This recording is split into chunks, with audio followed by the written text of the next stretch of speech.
গোল করে উল্লাসে মেতে উঠেছিলেন জিসান আলম। তবে পরে তার উল্লাস থামিয়ে দেয় বিপক্ষ দলের হয়ে খেলা নাইম শেখ। গোল নাকি বাতিল হয়েছে। হতভাগ জিসান আলম এমন কথা শুনে মাটিতে বসে পড়লেন। অবশ্য পুরো খেলাটাই হয়েছিল শুধুমাত্র খেলোয়াড়দের বিনোদনের জন্য। বৃষ্টির জন্য ব্যাটিং, বোলিং বা ফিল্ডিং কোনো কিছুরই প্র্যাকটিস করতে পারছিল না জাতীয় দলের খেলোয়াড়রা। ওদিকে আগামীকালই ভারতের উদ্দেশ্যে উড়াল দিবে বাংলাদেশ দল। তাই তো সেই হিসেবে বলতে গেলে দেশের মাটিতে আজকের দিনটাই হতে যাচ্ছিল শেষ অনুশীলন। কিন্তু বৃষ্টির বাধাতে সকালবেলায় মাঠে এসে টাইগাররা অনুশীলন শুরু করতে পারেনি। তাই তো গা গরম করার জন্য ফুটবল খেলায় মেতে ওঠে জাতীয় দলের খেলোয়াড়রা। মিরপুর শেরে বাংলা ক্রিকেট স্টেডিয়ামে এই দিন মাহমুদুল্লাহ রিয়াদ ও নাইম শেখের নেতৃত্বে শুরু হয় দুই দলের ফুটবল খেলা।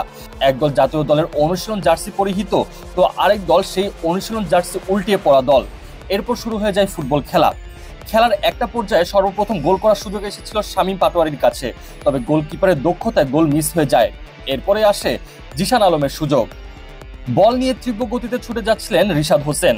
এরপর সেই বলটা পাস করেন শামীম পাটোয়ারির কাছে। শামীম পাটোয়ারি বলের গতিবিধি বুঝিয়ে সেই বলটা অ্যাসিস্ট করেন জিসানের কাছে। সাথে সাথে জিসান আলম বলটি গোল পোস্টে ঢুকিয়ে দেন। এরপরে শুরু হয় উল্লাস করতে গিয়ে নিজের পরিহিত জার্সি খুলে মাঠের চারপাশে ঘুরতে থাকেন। তবে একটু পরেই নাইম শেখ জানিয়ে দিলেন বাতিল হয়েছে তার গোল। এমন কথা শুনে জিসান একদম অবাক হয়ে গেলেন। তারপর মাটিতে বসে পড়লেন তিনি। তবে থামলে তো চলবে না, তাই তো আবার উঠে দাঁড়িয়ে খেলা শুরু করে দেন জিসান। খেলার মাঝেই পরে নেন নিজের জার্সি। এভাবেই দীর্ঘ সময় ধরে খেলার পর ফাউলের শিকার হন আফিফ হোসেন। তীব্র গতিতে বল নিয়ে এগিয়ে যাচ্ছিলেন রিশাদ। দূর থেকে সুযোগ পেয়ে রিশাদ শট মারেন, তবে সেই শট পা দিয়ে ঠেকিয়ে প্রতিহত করে গোলকিপার। বল চলে যায় শামীমের কাছে। সে সময় শামীম বল পাস করেন আফিফ হোসেনের কাছে। বল নিজের নিয়ন্ত্রণে আনার চেষ্টা করার সময় আফিফকে ফাউল করে বল কেড়ে নেওয়া হয়। এরপর কিছু সময়ের জন্য মাটিতে বসে থাকেন আফিফ।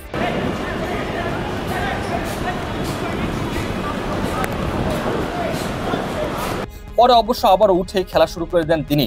শামীম পাটোয়ারি ব্যাপারটি বুঝতে পেরেছিলেন যে আফিফ সে সময় মজা করেছিল, তাই তো পরে দুজনই দুষ্টুমিতে মেতে ওঠে।